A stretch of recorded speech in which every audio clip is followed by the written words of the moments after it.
Stocks வாங்கி விற்று தலைவலியோடு இருக்கிற இன்வெஸ்டராக நீங்கள் இருக்க வேணாம்னு நினைக்கிறீங்களா? மியூச்சுவல் ஃபண்டில் தாராளமாக நீங்கள் இன்வெஸ்ட் பண்ணலாம். 1 கோடி என்ற இலக்கை அடையலாம். சில ஆயிரம் சம்பாதிக்கக்கூடிய ஒரு முதலீட்டாளராக நீங்கள் இப்போ இருந்தாக்கணும், லட்சங்களை கடந்து 1 கோடியை நீங்கள் எட்ட முடியும். மைல்ஸ்டோன்ஸ் 12 அதற்கான ஒரு இடம் தான். அது உங்களுக்காக தான் உருவாக்கி இருக்கோம். இந்த பிளாட்ஃபார்ம் மூலமாக நீங்கள் நிச்சயமாக 1 கோடி என்ற இலக்கை அடைய முடியும். ஒவ்வொரு மைல்களாக கடந்து 1 கோடி உங்களுக்கு வந்து சேரும். கீழே உள்ள ஃபார்மை ஃபில் பண்ணுங்க, M2W சேருங்க, நிம்மதியாக இன்வெஸ்ட் பண்ணுங்க.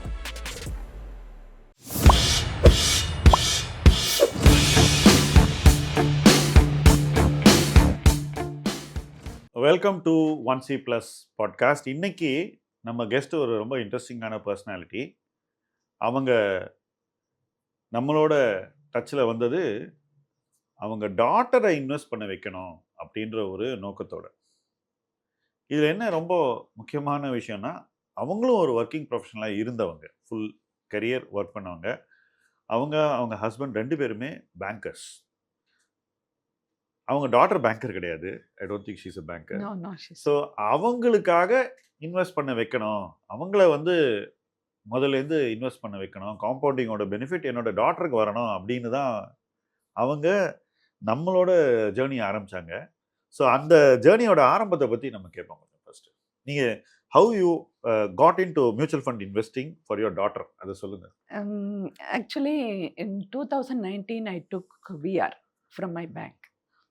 And my daughter went for abroad studies. அவள் போகும்பொழுது அவளுக்கு எஜுகேஷன் அதுக்கெல்லாம் my husband had invested and he had money for that. And she was sent. And அவள் அங்கே போனோன்னே எனக்கு தோணித்து, இனிமே for her future we have to ஸ்டார்ட்னு. அவள் போகிறதுக்கு முன்னாடியே நான் ஒரு HDFC செக்யூரிட்டிஸில் ஒரு அக்கௌண்ட்டை ஓப்பன் பண்ணி அவளை அமிச்சேன். அதுக்கப்புறம் கோவிடில் நல்லா எல்லா ஸ்டாக்கும் இறங்கி இருந்தது. அப்போ எனக்கு தோணித்து, ஓகே இப்போ மியூச்சுவல் ஃபண்டில் நம்ம போட்டால் நல்லா இருக்கும்னு. டியூரிங் தட் டைம் 2021 அது வரைக்கும் நான் வந்து கொஞ்சம் ப்ரைவேட்டாக எனக்கு தெரிஞ்சதை வச்சு மியூச்சுவல் ஃபண்டில் போட்டுருந்தேன். 2021 I started through one person friend. I came to know of your முதலீட்டு களம். அந்த வீடியோஸை பார்க்க ஆரம்பித்தோன்னு தான் எனக்கு தோணித்து, ஓ கம்பவுண்டிங்கில் இவ்வளவு விஷயம் இருக்குது அப்படின்னு சொல்லிட்டு, என் டாட்டருக்கு she should not miss it அப்படின்னு சொல்லிட்டு நான் ஆரம்பித்தது தான்.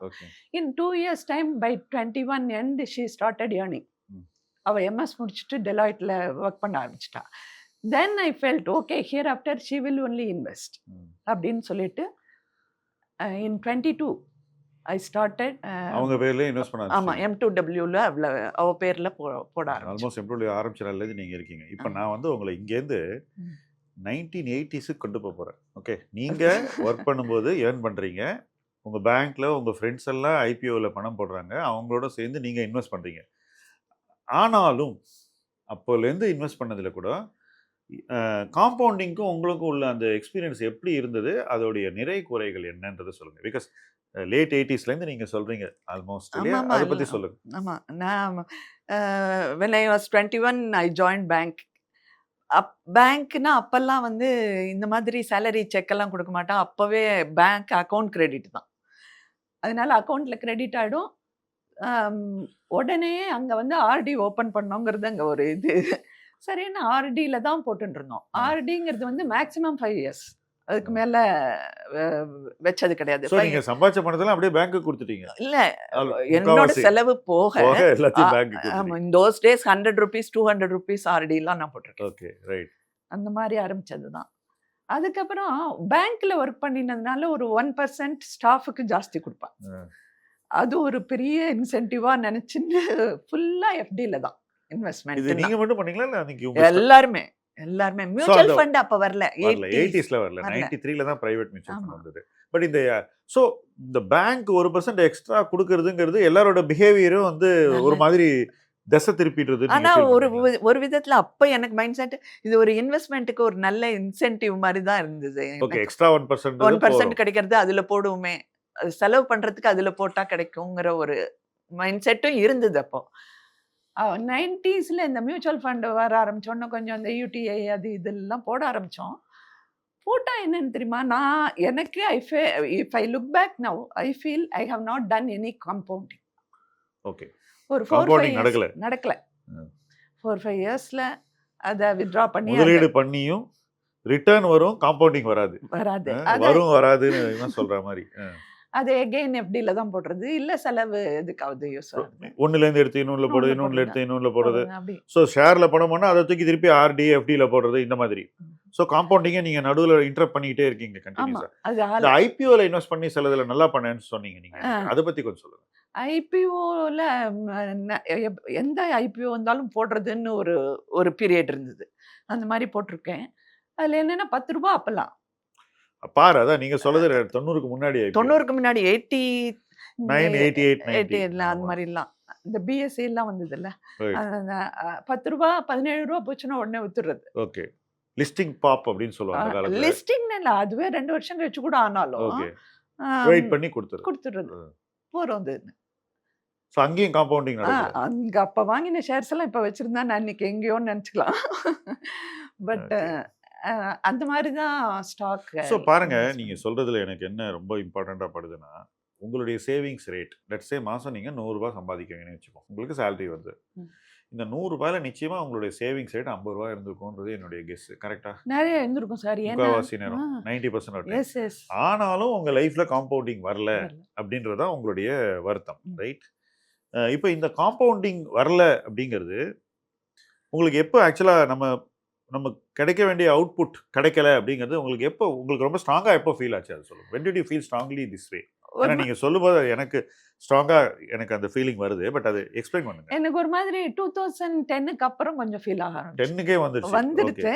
அப்ப என்ன பண்ணேன் தெரியுமா? அப்பவும் நான் இந்த மாதிரி இந்த ஸ்டாக்லாம் போட்டு சில சமயம் கொஞ்சம் லாஸ் ஆயிடுறது, கொஞ்சம் பயம் வந்தது. ஸோ இருந்த ஸ்டாக்ஸ் அப்படியே இருந்தது. நான் அது ரொம்ப போகல. அப்ப என்ன பண்ணேன், விபிஎஃப் இன்க்ரீஸ் பண்ணி விட்டேன். பிபிஎஃப்ல போட்டேன் அந்த டைம்ல. தட் இட் செல்ஃப் ஒரு 10 இயர்ஸ்ல நல்லாவே விபிஎஃப் நல்லா பண்ணிச்சு. Yes, VPF has given good return in that period. எங்களோட பிஎஃப் இருக்கு இல்லையா, அதுல ஒரு எக்ஸ்ட்ரா நல்ல ஒரு சைஸபிள் அமௌண்ட். அட்லீஸ்ட் அந்த டெபாசிட்டோட it is much higher.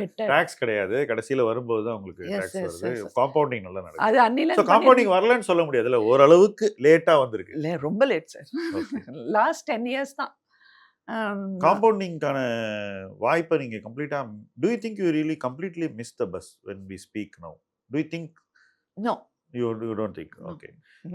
Now I have started already. Okay. So let me give you the good news. அதாவது ஒருத்தருக்கு லைஃப்ல 15 to 20 இயர்ஸ் இருந்துன்னு வச்சுக்கோங்களேன் ஆஃப் இன்வெஸ்டிங். அவங்களால எந்த வயசுல வேணா ஆரம்பிச்சு காம்பவுண்டிங் கிரியேட் பண்ண முடியும். ஒன்று.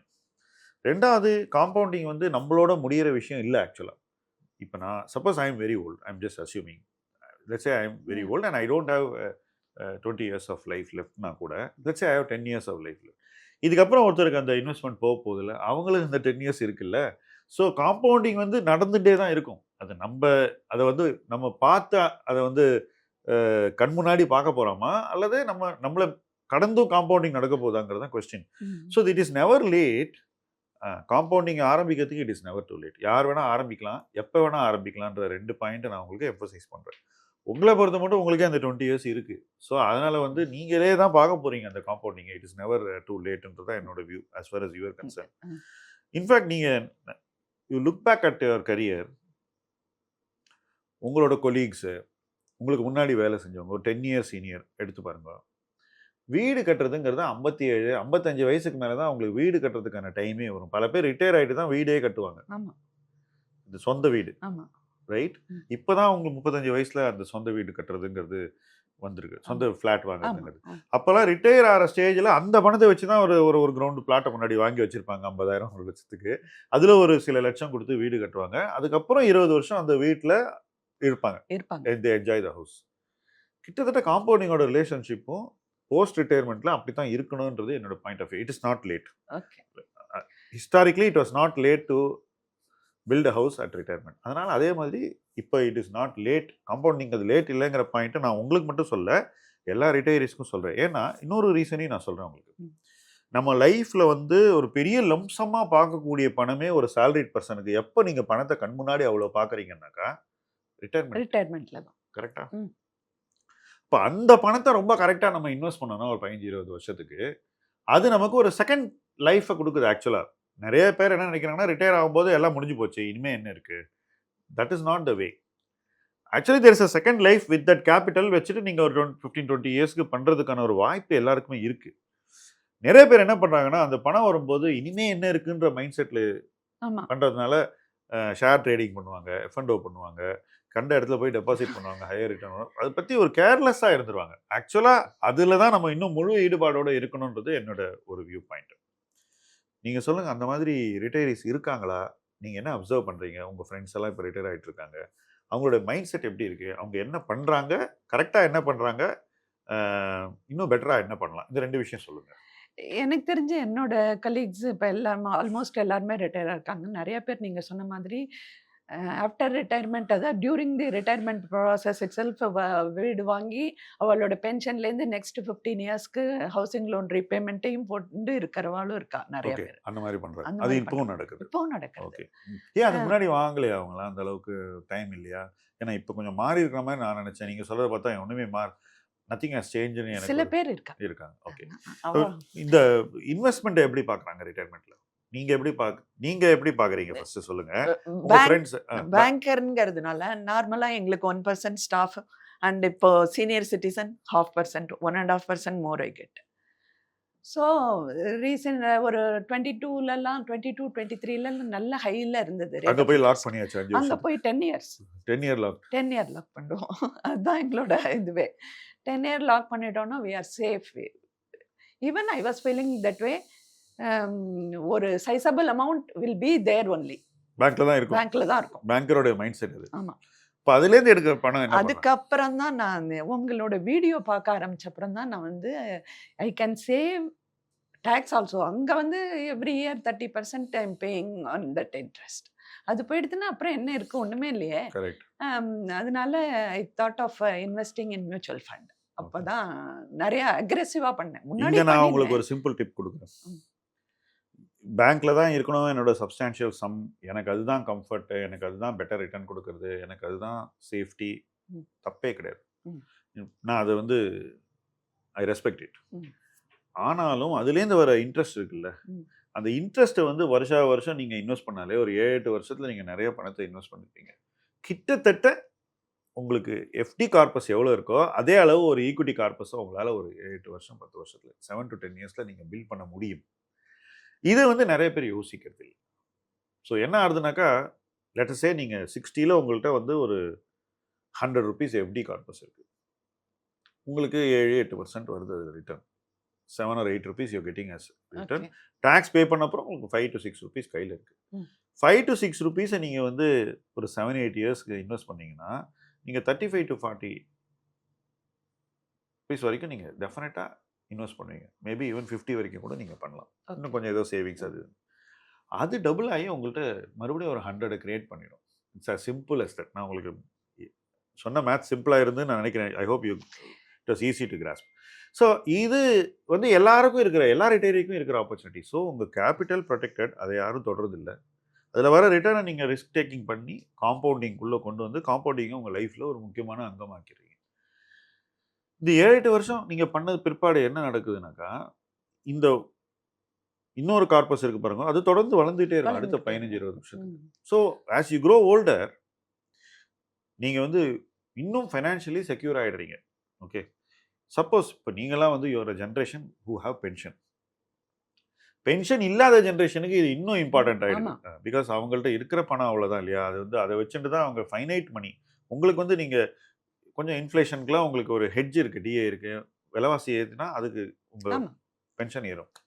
அது இல்லாதவங்களுக்கு வந்து நான் சொல்கிறது வந்து ரொம்ப ரொம்ப முக்கியமான ஒரு விஷயமா நான் பார்க்குறேன். அது okay, back to your daughter's investment. So உங்கள் டாட்டருக்கு இன்வெஸ்ட் பண்ணி நீங்கள் வந்து 1 crore கிரியேட் பண்ணோம் அப்படின்னு நீங்கள் ஆரம்பிக்கிறீங்க. அது போயிட்டுருக்கு, நியர்லி 4 years போயிட்டுருக்கு.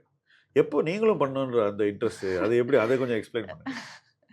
ஆக்சுவலி என்னோடது நான் பண்ணிட்டு இருந்தேன். அதாவது பென்ஷன்லேருந்தும் எவ்ரி மந்த் சிப் போட்டுட்டு தான் இருக்கேன் இதுவா. அதில் வந்து என்னோட எக்ஸ்ஐஆர் பார்க்கும்போது உங்கள் வீடியோலாம் பார்த்து தான் இந்த எக்ஸ்ஐஆர்ஆர் பார்க்கணுங்கிறது எல்லாமே எனக்கு தெரிஞ்சது நான் சொல்லுவேன். 2-3 இயர்ஸ்க்கு only 18% that is not going to இது இல்லையா? அதுக்கு எனக்கு FD 18% 2-3 years is very high actually. இல்ல அதாவது டோட்டல் ரிட்டர்ன் 18. டோட்டல் அதாவது ஒரு 6% லம்சம்க்கு ஆ, லம்சம்க்கு ஓகே. வச்சுங்க. 6%. அது வந்து என்னோட எஃப்டியை விடவே குறைச்சலா வருது. அந்த மாதிரி ஆயிடுது. இதெல்லாம் பார்க்கும்போது எஃப்டியே டெவலப்பல் இருக்கே 10 இயர்ஸ்க்கு if I don't take the interest it will double correct. At that rate 8.5 அந்த மாதிரி கிடைக்கும். நல்லாவே ஆகுமே அப்படின்னு தான் கொஞ்சம் இருந்தது. அப்புறம் இதெல்லாம் பார்த்து டியூரிங் கோவிட் தான் நான் இதெல்லாம் படிக்கவே ஆரம்பித்தேன். ஆக்சுவலி டெக்னிக்கல் அனாலிசிஸ் அது இதெல்லாம் படிச்சிருந்தேன். அதுக்கப்புறம் உங்களோட video came every day I won't miss.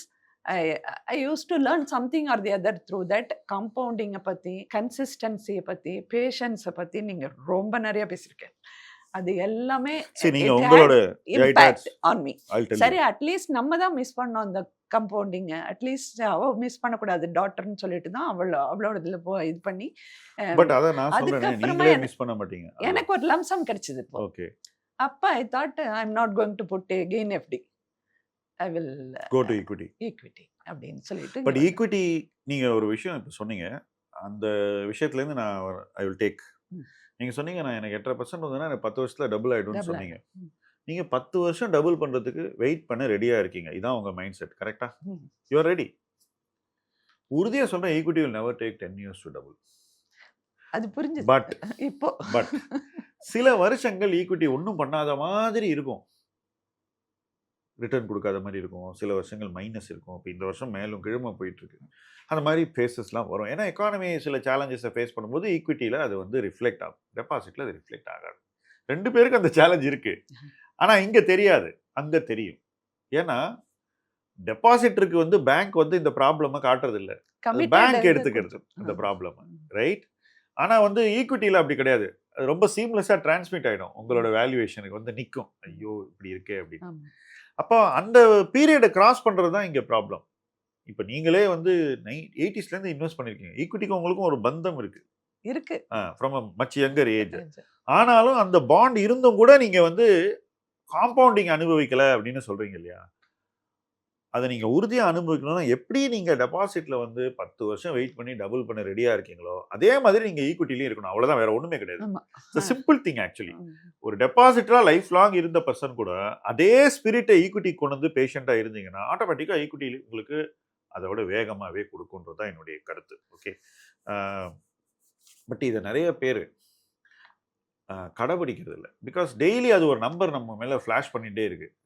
உங்கள் ஆப்பில் காட்டுறது, ஸ்டேட்மெண்ட்டில் வருது, நிறைய இடத்துல உங்களுக்கு வந்து வந்துட்டே இருக்கு. வேற நீங்கள் பேங்க்கில் 10 வருஷத்துக்கு டெபாசிட் பண்ணீங்கன்னா அந்த பேங்க் எவ்வளோ அப்ஸ் அண்ட் டவுன்ஸ் ப்ராஃபிட்டில் போயிருக்குன்றது உங்களுக்கு தெரியும். என்பிஏ சைக்கிள் வந்திருக்கு. அப்புறம் வந்து திருப்பி கவர்மெண்ட் கேபிட்டல் போட வேண்டி இருந்தது. ஓகே. அப்புறம் வந்து எல்லாம், அதாவது ஆர்பிஐ நிறைய ரெஸ்ட்ரிக்ஷன்ஸ் கொண்டு வந்தாங்க. நீங்கள் இதுக்கு மேலே கடனே கொடுக்கக்கூடாதுன்னு பேங்க் நிறைய பேங்க்ஸை நிர்பந்திச்சாங்க. உங்களுக்கு ஞாபகம் இருக்கு, இந்த ஆக்ஷன் எடுத்தாங்க. அப்படியெல்லாம் பண்ணி கூட அந்த பேங்க் மறுபடியும் மீண்டு வருது. உங்கள் டெபாசிட் இதுக்குள்ளே ட்ராவல் ஆகுது. கம்ப்ளீட்டாக இவ்வளோ ப்ராசஸ், இவ்வளோ பிரச்சனைகள் நடக்கும்போது உங்கள் பணம் பேங்க்ல இருக்கு. நம்ம அக்கவுண்ட்ல அது ரிஃப்ளெக்ட் ஆகுதுல்ல, அவ்வளவுதான் விஷயம். வேறஸ் ஈக்விட்டியில நீங்க இன்வெஸ்ட் பண்ணும்போது ஆட்டோமேட்டிக்கா அது வந்து உங்க அக்கவுண்ட்ல டிரான்ஸ்மிட் ஆயிடுது, பிரதிபலிக்குது.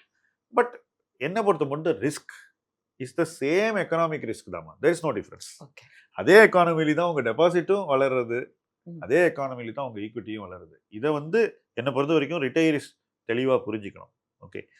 அதே சந்தர்ப்பத்தில் இப்போ பேங்க் டிரான்ஸ்மிட் பண்ணலன்னு நான் சொன்னேன், கரெக்டா? உங்க மேல டிரான்ஸ்மிட் பண்ணல, அதான் உங்களுக்கு சேஃப்டின்னு நான் சொன்னேன். இதே நீங்க வந்து ஒரு தனி நிறுவனத்தோட பாண்டை போய் வாங்குனீங்கன்னா நேரா டிரான்ஸ்மிட் ஆகும். அந்த பாண்டோட விலையில அது பிரதிபலிக்கும். சப்போஸ் நீங்க போய் ஏதோ யூபி கவர்மெண்டோட ஏதோ ஒரு பாண்டை வாங்குறீங்க, இல்ல ஒரு ஸ்மால் ஃபைனான்ஸ் பேங்க், ஒரு மைக்ரோ ஃபைனான்ஸ் கம்பெனி அதோட பாண்டை வாங்குறீங்க. ஒருவேளை அந்த பிசினஸ் கொஞ்சம் நெருக்கடியில இருந்ததுனாக்கா அன்னைக்கு அந்த பாண்டை வந்து வாங்குறதுக்கு ஆளே இருக்க மாட்டோம். அப்புறம் இன்ட்ரெஸ்ட் ரேட் மேல போகும் இல்லையா? நீங்க தான் சொன்னீங்கல்ல, கோவிட் அப்ப ஏறிச்சு. அப்ப இன்ட்ரெஸ்ட் ரேட் ஏறும் போது ஆட்டோமேட்டிக்கா அந்த பாண்டினுடைய விலை இறங்கிடும். ஸோ நீங்க ₹100 பாண்டை ஏற்கனவே ₹105 வாங்கியிருப்பீங்க எக்ஸ்ட்ரா. ஏன்னா ரிட்டர்ன் ஜாஸ்தி வருதுன்னு அந்த எக்ஸ்ட்ரா விலையை வேற கொடுத்து வாங்கிருப்பீங்க. அந்த பாண்டு விலை ₹95 ₹90 வந்துடும். ஸோ உங்களுக்கு 15% கேபிட்டல் லாஸ் இருக்கும். That will stare at you. Now my question to you, நீங்க ஏதாவது பாண்ட் இன்வெஸ்ட்மெண்ட் ஏதாவது பண்ணிருக்கீங்களா? டெட் பாண்ட்ஸ்ல ஏதாவது பண்ணிருக்கீங்களா? உங்க எக்ஸ்பீரியன்ஸ் என்ன? டெட் பாண்ட்ஸ்ல நான் பண்ணதில்ல. இந்த கவர்மெண்ட் ஆஃப் இந்தியா செக்யூரிட்டிஸ் அதுல வந்து அதுல தான் நான் பண்ணியிருக்கேன். அதுல வந்து committed rate of interest they give no for 6 months 3 months அந்த டெட் ஃபண்ட் மாதிரி அதுல வச்சு எடுத்திருக்கேன். ஓகே. அதுதான் நான் பண்ணியிருக்கேன். ஓகே. இப்போ நான் கேட்க போற கொஸ்டின் வந்து it's very close to every Indian household's heart. I won't ஜெண்டரை கொண்டு வர மாட்டேன். But very close to every household's heart. அது என்னன்னா, நான் நிறைய கோல்டில் இன்வெஸ்ட் பண்ணோம் அப்படிங்கிறது. ஓகே. ஸோ கோல்டில் இன்வெஸ்ட் பண்ணோன்னா விதவிதமாக பண்ணலாம். ஒன்று ஜுவல்லரியில் பண்ணலாம், இல்லை டிஜிட்டல் கோல்டில் பண்ணலாம், இல்லை எஸ்ஜிபியில் பண்ணி இருக்கலாம். இப்போ கிடையாது அந்த வாய்ப்பு. மியூச்சுவல் ஃபண்டில் பண்ணலாம் கோல்டில். நீங்கள் உங்களுடைய share your gold experience. Because நிறைய இப்போ உதாரணத்துக்கு ஸ்டார்ட் நவ், இன்னைக்கு நீங்கள் கோல்டு வாங்குவீங்களா? ஃபர்ஸ்ட் கொஸ்டின் நான் கேட்க போகிறது. மாட்டேன். நிச்சயமா கோல்டு வாங்க ஓகே. மாட்டேன். எப்போ பிசிக்கல் கடைசியா கோல்டு ஜுவல்லரி வாங்க மாட்டேன். வாங்க மாட்டீங்க? ஓகே. எப்போ கடைசியா நீங்க கோல்ட்ல இன்வெஸ்ட் பண்ணீங்க? நான் ஜுவல்லரியை பத்தி கேட்கல. கடைசியா நீங்க எப்போ கோல்ட்ல இன்வெஸ்ட் பண்ணீங்க? எந்த ஃபார்ம்ல இன்வெஸ்ட் பண்ணீங்கன்னு சொல்லுங்க. நான் SGB right from 19 to last close பண்ற வரைக்கும் பண்ணியிருக்கேன். எல்லா சீரிஸ் எஸ்ஜிபில எல்லா இன்வெஸ்ட் series. பண்ணீங்க. எக்ஸலென்ட். அதாவது மினிமம் எவ்வளவு என்னால அப்ப முடியுமோ அதை பண்ணியிருக்கேன். அந்த எக்ஸ்பீரியன்ஸ் பத்தி கொஞ்சம் சொல்லுங்க. அது எனக்கும் பண்ணியிருக்கேன், என் டாட்டருக்கும் பண்ணேன். இப்போ 19ல அவளோட இந்த ட்ரேடிங் அக்கவுண்ட் ஃபர்ஸ்ட் ஆரம்பிச்சதுல அந்த HDFC செக்யூரிட்டிஸ்ல அதுதான் எஸ்ஜிபி first வாங்குனீங்க. Okay. SGB. Very interesting. So அதோட எக்ஸ்பீரியன்ஸ் சொல்லுங்க. எப்படி இருந்தது? அது வாங்க ஆரம்பிச்ச போது 4000 4500 அப்படிதான் நான் ஆரம்பிச்சேன் ஒரு கிராம். அது வாங்க ஆரம்பிச்சேன். ஆனா அதுக்கு முன்னாடி ஒரு 2000லேருந்து எவ்ரி இயர் கோல்ட் சிட் போடுவேன். என்ன நகை கடையில. நகை கடையில் கோல்ட் சிட்டு 10,000 போட்டாக்க 1 lakh கிடைக்கும். ஆமா. 1 lakhக்கு நீங்க வாங்கி ஆகணும் ஏதாவது. Forced to buy. First buy. So every year I can buy one jewellery அப்படிங்கிற ஒரு இதுல இன்னும் கொஞ்சம் போட்டு அப்பெல்லாம் ஒரு 50,000 போட்டாலே ஒரு நல்ல கிடைச்சது. அந்த So மாதிரி gold consumption. சரி. அந்த மாதிரி வாங்கிட்டு இருந்தேன். இப்போ அப்புறம் ஒரு 15-16க்கு அப்புறம் அதை நிறுத்திட்டீங்க. 19ல இருந்து எஸ்ஜிபிக்கு மூவ் ஆயிட்டீங்க. எஸ்ஜிபிக்கு எக்ஸலென்ட். ஸோ உங்களோட கோல்டு லேர்னிங்ஸ் சொல்லுங்க. கோல்டில் உங்களுடைய லேர்னிங்ஸ், ஏன்னா நீங்கள் யூஆர் எக்ஸ்பர்ட் இன் கோல்டு. அதனால் கோல்டில் உங்களுடைய லேர்னிங்ஸ் என்ன, அது பண்ணும்போது உங்களுக்கு என்ன ஃபீலிங்ஸ் இருந்தது, இன்னைக்கு looking back how you feel it சொல்லுங்க. அதான் அது பண்ணும்பொழுது வந்து 4000லேருந்து இந்த எஸ்ஜிபி நான் சொன்னேன் இல்லையா, ஒரு மாதிரி 29லேருந்து கூட பண்ணியிருக்கேன். இது வாங்க கொஞ்சம் இறங்கிட்டு அப்புறமா ஏற ஆரம்பிச்சது. ஒன்ஸ் ரொம்ப ஏறுங்கிற இடத்துல எஸ்ஜிபியை நிறுத்திட்டாவா இல்லையா, நிறுத்திட்டா. அது ஒரு நல்லதாயிடுது. அதுக்கப்புறம் நான் அதுல போட்டது அப்படியே இருந்தது. எதையும் விக்கல? நீங்க எதையுமே விக்கல. நீங்க எக்ஸ்சேஞ்சில போய் விக்கல? எஸ்ஜிபி விக்கல. 8 இயர்ஸ் ஆகி அவ கொடுக்கும்போது தான் வாங்கிக்கிறது. ரைட். அவங்க கொடுக்கும்போது தான் ரிட்டர்ன், கவர்மெண்ட் காசு கொடுக்கும்போது தான் வாங்குறீங்க. Very good. அதுவும் நல்ல ஹேபிட் அது. ஓகே. பட் இதுல ஒரு விஷயம் எனக்கு புரியவே இல்லை. ஐபிஓல நீங்க இன்வெஸ்ட் பண்ணீங்க, எதையுமே நீங்க வச்சுக்கலன்னு வருத்தப்படுறீங்க. ஐபிஓல அந்த மாதிரி இல்லையே சார். இது வந்து ஒரு டேட்டோட வருது இல்ல. 20ல வாங்கினா 20 நீங்க போட்டுக்கலாமே அந்த டேட்டை. ரொம்ப சிறந்த கம்பெனியோட ஐபிஓல நான் 20 years நான் வந்து விற்க மாட்டேன்னு நீங்க அந்த டேட்டை இல்ல நான் போட முடியல. அப்ப எனக்கு முடியல. அதான். Anyway but wonderful. ஏன்னா எஸ்ஜிபியை கூட நிறைய பேர் வித்திருக்காங்க செகண்டரியில போய். இல்ல நான் வைக்கல அவசரத்துக்கு. ஸோ நீங்க விற்காத உங்களுக்கு பெரிய அட்வான்டேஜ் ஆயிடுச்சு. ஓகே. ஸோ இது அடுத்தது வந்து இந்த ஜுவல் அப்பப்போ வாங்கினீங்க. அப்பப்போ வாங்கினேன். அது எனக்கு அப்புறம் இவ்வளவு ஏறின உடனே இனிமே நம்ம வந்து வாங்க வேண்டாம் அப்படிங்கிற ஒரு இதுக்கு வந்துட்டேன். Actually last month my daughter got married. நான் அவளுக்கு கூட நான் ஜுவல்லரி காசு கொடுத்து கோல்டு வாங்கல. ஓகே. எக்ஸ்சேஞ்ச் தான். ஃபுல்லா எக்ஸ்சேஞ்ச். பழைய ஜுவல் எல்லாத்தையும். சோ அதோட எகனாமிக்ஸ் சொல்லுங்க. வாஸ் இட் ஆக்சுவலி எஃபிஷியன்ட்ன்றது? Yes, I felt efficient and பண்ணேன். Efficient in not spending more money. அதுல இன்னொன்னு my husband was very particular. You should not bring down your asset value. அதாவது 5 grams கோல்டுக்கு ஒன்னு வாங்குறேன்னா அந்த 5 grams கூட அந்த மேக்கிங் சார்ஜஸ் நீ கொடுத்துடுங்க. He wanted the gold value to maintain. So he made you spend that money. Very interesting. Okay. அதாவது தங்கம் அளவில் குறையக்கூடாது, மதிப்பில் குறையறது இல்லை, அளவில் குறையக்கூடாதுன்ற கணக்கான இதெல்லாம் டீப் இந்தியன் சைக்கிள ஊறின விஷயங்கள்மா. ஆக்சுவலா இது ரொம்ப டீப்பா நம்ம சைக்கிள் இருக்கிற இத விஷயம். அவர் சொல்லுவார். அதனால நானும் அத கொஞ்சம் you followed it. Followed it. அப்ப 30% இன்வெஸ்ட் பண்ணிருக்கீங்க நீங்க. எக்ஸ்ட்ரா மேக்கிங் சார்ஜ் கை விட்டு போயிருக்கு. அது வேஸ்டேஜ் வந்து லாஸ்ல போயிடும். அது லாஸ்ட்ல போயிடும். Okay, right, interesting. ஸோ ஆக்சுவலா இதை பாருங்க எப்படின்னு. நீங்க கோல்டு வந்து ஒரு 20-30 வருஷமா வாங்கியிருப்பீங்க. கொஞ்சம் கொஞ்சமா நீங்க சொல்ற மாதிரி 20,000, 25,000, 50,000த்துக்கு நகை வாங்கி சேர்த்திருப்பீங்க. நீங்க 1 லட்சத்துக்கு ஒரு வருஷத்துக்கு நகை போட்டிருக்கீங்கன்னு வச்சுப்போம். சும்மா ஒரு பேச்சுக்கு சொல்றேன். ஒரு பீரியட்ல மேபி முதல்ல ரொம்ப கம்மியா இருந்தது. 25,000த்துல ஆரம்பிச்சிருக்கோம் ஒரு வருஷத்துக்கு. எனக்கு இந்த மேத்ஸ் பர்பஸ்க்கு நான் 1 லேக்னு எடுத்துக்கிறேன். For the purpose of arithmetic. நீங்க 1 லேக் போய் ஜுவல்லரி கடையில போய் 1 லேக்கு ஜுவல் வாங்கும்போது நீங்க வெளியில வந்த உடனே உங்க கையில 70,000 தான் இருக்கு ஆக்சுவலா. ஆமா. அவ்வளவுதான் இருக்கு. அதுக்கு கம்மியா கூட இருக்கலாம். பட் மேக்ஸிமம் அவ்வளவுதான் இருக்கு. ஆமா. ஸோ இது 70,000 நீங்க வந்து சேர்த்ததை நீங்க மறுபடியும் சரி 10 லட்சத்துக்கு சேர்க்குறீங்கன்னு வச்சுப்போம். சும்மா ஒரு மேத்ஸுக்கு சொல்றேன். நீங்க 10 லட்சம் இன்வெஸ்ட் பண்ணிருக்கீங்க ஆக்சுவலா. 70,000 ஒர்த்து தான் உங்கள்ட்ட கோல்டு கையில வந்தது. மறுபடியும் நீங்க கடைக்கு போறீங்க வெட்டிங்க்கு. இந்த கோல்டு எல்லாம் எடுத்துட்டு போறீங்க. ஆனா அதோட வேல்யூ வந்து 10 வருஷம்னு வச்சுப்போம். அது 7 லட்சம்னு வச்சுப்போம். கையில அது 7 லட்சம் இல்ல. நீங்க கடைக்கு போகும்போது கடைக்குள்ள நுழையும் போது அந்த கோல்டு 3 மடங்கு ஆயிடுச்சு. 4 மடங்கு ஆயிடுச்சு. வாட் எவர் 3 மடங்குன்னு வச்சுப்போம். 21 lakhs வேல்யூ கோல்டை நீங்க கடைக்கு எடுத்துட்டு போறீங்க. அங்கே எக்ஸ்சேஞ்ச் பண்றீங்க. எக்ஸ்சேஞ்ச் பண்ணும்போது உங்களுடைய ஃபேமிலி டிசிஷன் என்னன்னாக்கா 21 lakhs கோல்டு வரணும். ஸோ நீங்க அங்க மறுபடியும் ஒரு 7 லட்சம் கொடுக்குறீங்க அவருக்கு. ஆல்மோஸ்ட் கொடுக்குறீங்க. 3 லட்சம் 3 லட்சம் கொடுத்தீங்க. Okay, very good. ஸோ 21 lakhsக்கு நீங்க கொடுக்குறீங்க. கோல்டு வருது. திருப்பி ஒரு 3 lakhs. ஸோ டோட்டலா நீங்க இன்வெஸ்ட் பண்ண பணம்னு பார்த்தீங்கன்னா முதல்ல 7 லட்சம் 10 லட்சம் போட்டீங்க. சாரி 10. ஆனா உங்களுக்கு கையில கிடைச்சது 7. அந்த 10க்கு நீங்க இன்னொரு 13 லட்சம் போடுறீங்க. உங்க கையில 24 லட்சம் 21 லட்சம் வருது தான் இருக்கு கோல்டு. ஏன்னா அந்த 3 லட்சம் உங்களுக்கு வேல்யூ கிடையாது. ஸோ ஆக்சுவலா கோல்ட்ல காம்பவுண்டிங்னு நீங்க பாத்தீங்கன்னாக்கா நீங்க 2 எக்ஸ்பீரியன்ஸ் வச்சிருக்கீங்க. இதையும் பண்ணிருக்கீங்க. ஜுவல்லரியில கிடையாதுங்கிறது புரிஞ்சிருது. எஸ்ஜிபில நீங்க யூ கில்ட் இட். ஆக்சுவலா எஸ்ஜிபில டாக்ஸ் ஃப்ரீ இன்கம் நீங்க வந்து அடிச்சு நொறுக்கிட்டீங்க. ஆனா எஸ்ஜிபியை வந்து நம்ம வந்து முதல்ல புரிஞ்சுக்கல. அட்லீஸ்ட் நிறைய பேர் வந்து அதை ரொம்ப கிரிட்டிசைஸ் பண்ணாங்க முதல்ல வந்தபோது. பட் ஆக்சுவலா என்னோட ஹானஸ்ட் ஒப்பீனியன் எனக்கு அப்ப தெரியவே இல்லை. SGB is a bad scheme. It is not a well thought out scheme from a government perspective. Okay. ஏன்னா ஓப்பன் லைபிலிட்டி அவங்களுக்கு. அது தப்பான ஒரு திட்டம். அது வகுத்தவங்க பியூரோக்ராட்ஸ் வந்து கான்செப்ட் இல்லாமல் வந்து ஸ்கீமை கொண்டு வந்தாங்க. அதை வந்து அன்றைய நிதி அமைச்சரும் வந்து அது வருங்காலத்தில் என்ன ஆகுன்றது சரியா கணிக்காம அந்த ஸ்கீமை பண்ணிட்டு அவர் போயிட்டார். அவர் இல்லை. ஸோ அந்த ஸ்கீம் வந்து யாருக்கு பயன்னா மிடில் கிளாஸ் பீப்புளுக்கு it has been a very useful scheme. அதுதான் இதுலேயும் தெரியுது.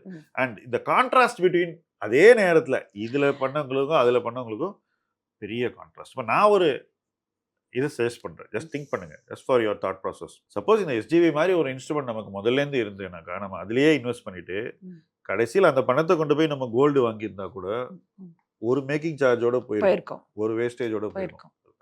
ஈவன் நவ ஜுவல்லரி எல்லாமே நம்ம போட்டுக்கிறது இல்ல. ஆமா. many are lying idle தான். சோ அத மாத்தறதா பெட்டர், வேற வழி இல்ல. நான் உங்களோட அந்த மானிட்டைசேஷன் இது கூட ரொம்ப கொஞ்சம் டீப்பா படிச்சிட்டு இருந்தேன். பட் அப்ப பண்ணல. Okay, anyway very good. So இப்போ இங்க இருந்து நீங்க உங்களோட ரெசல்யூஷன் சொல்லுங்க. வாட் இப்போ உங்க டாட்டர் 1 crore போயிடுவாங்க. அது ஒன்றும் 1 crore இல்ல, அவங்க $1 million போகணும், 10 கோடிக்கு போகணும். உங்களோட ரெசல்யூஷன் சொல்லுங்க. நீங்களும் பண்ண ஆரம்பிச்சிருக்கீங்க இப்பதான். ஓகே, ஸோ உங்களுக்கு இதை இப்போ நீங்க இதை எப்படி பாக்குறீங்க? How are you viewing this at this moment? உங்களுக்கு ஒரு கோல் வச்சிருக்கீங்களா பர்சனலா? Now I have already started with M2W and also I have some SIPs that I will continue. I'm going to be invested for next 10-15 years. Okay, so நீங்க அந்த mind செட்டுக்கு வந்துட்டீங்க. So அந்த 10-year FD பண்ணி double பண்ணலாம்ன்ற அந்த mind செட்டை நீங்க equity இல்ல கரெக்ட். அந்த மைண்ட் செட்டை நீங்க ஈக்விட்டி கொண்டு வந்துட்டீங்கன்ற. சோ உங்களால இப்போ எவ்வளவு அச்சீவ் பண்ண முடியுங்கிறத அடுத்த 10 வருஷத்துல நீங்க உணர போறீங்க. கரெக்ட்டா? Yes. Latha, thank you so much for coming all the way from Mumbai and giving us இந்த வாய்ப்பை எங்களுக்கு கொடுத்ததுக்கும் எங்கள் நேயர்களோட நீங்கள் உங்களுடைய தாட் ப்ராசஸை ஷேர் பண்ணதுக்கும் ரொம்ப லேட்டே கிடையாது. It is never late to bring compounding into our life. எல்லாருமே காம்பவுண்டிங்கை நம்ம லைஃப்குள்ளே கொண்டு வந்து அடுத்த 10 வருஷத்தில் அடைய வேண்டிய இடத்தையும் அடைவோம். அதுக்கு அடுத்த 10 வருஷத்தில் அதையும் கடந்து உயர்வோம்ன்றது தான் இந்த பாட்காஸ்ட் மூலமாக நீங்கள் கொடுத்துருக்கிற இன்ஸ்பிரேஷனல் மெசேஜ். உங்களை போன்றவர்கள் இன்னும் நிறைய பேர் காம்பவுண்டிங்கை இப்பவும் சீரியஸாக எடுத்துக்கிட்டு இனி வரும் காலங்களில் ரொம்ப ஹாப்பியாகவும் கண்டென்டடாகவும் நம்ம செஞ்சோன்ற அந்த நிறைவோடையும் அவங்க இன்வெஸ்டிங்கில் ட்ராவல் பண்ணோன்னு நான் வேண்டிக்கிறேன். உங்களையும் விஷ் பண்ணுறேன். Thank you very much. Thank you so much sir.